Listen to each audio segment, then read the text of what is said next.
watching our internet edition of Nightline. I'm Martin Bashir. Today we examine the Christian practice of speaking in tongues. Those outside the church often say it's nothing more than gibberish, but some Christians claim that it's the purest form of prayer, beyond the constraints of normal language. Nightline's Vicky Mabry reports on the science of speaking in tongues. It is an ancient practice mentioned in the Bible. St. Paul called it speaking in the tongues of angels. Jesus' apostles were first said to do it at Pentecost. The technical term is glossolalia. Most people call it speaking in tongues. Yellows and red here. At the University of Pennsylvania, Dr. Andrew Newberg is looking for an explanation for what most regard as unexplainable. I mean, it's not language. It's not regular language, at least, that would normally activate the frontal lobe. Newberg is exploring the relationship between faith and science, studying what happens in the brain during the deepest moments of faith.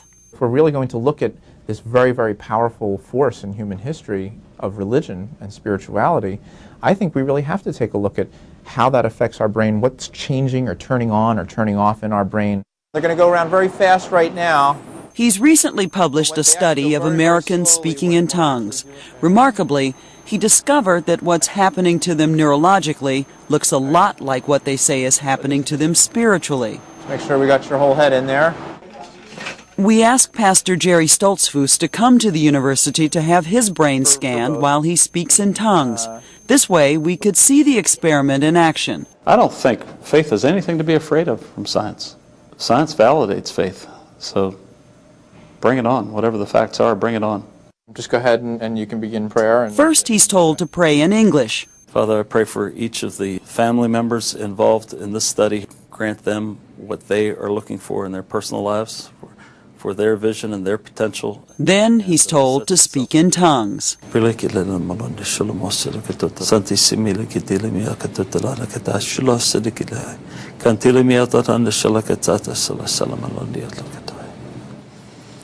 This is the first scan when he was in prayer, speaking in English.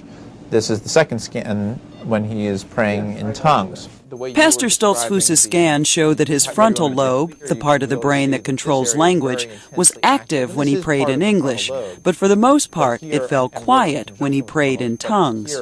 When they're actually engaged in this whole very intense spiritual practice, religious practice for them, their frontal lobes tend to go down in activity, but I think it's very consistent with the kind of experience that they have, because they say that they're not in charge. It's the voice of God, it's the Spirit of God that's moving through them. Dr. Newberg says the results were even more dramatic on subjects who were scanned without a Nightline crew in the room and who were not speaking in tongues on demand, as Jerry Stoltzfus had done. Go ahead. Study participants like Donna Morgan first listened to music, then went to where the Spirit took them.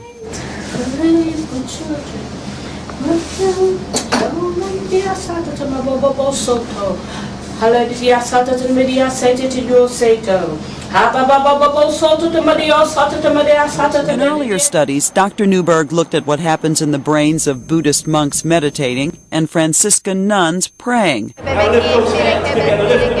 And it was noticeably different from what happens to tongue speakers.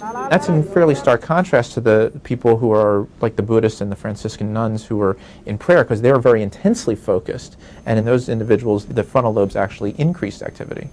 But Dr. Newberg isn't out to prove or disprove anything. He can tell you what happens in the brain, not why.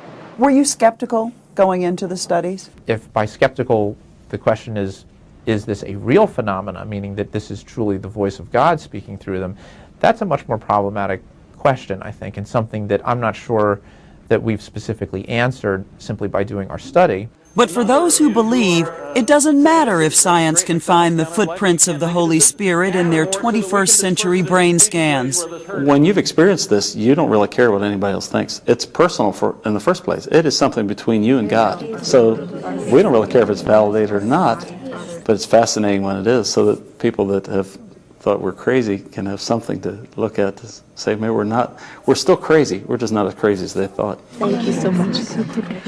This is Vicky Mabry for Nightline in Philadelphia. The grey area where fact meets faith.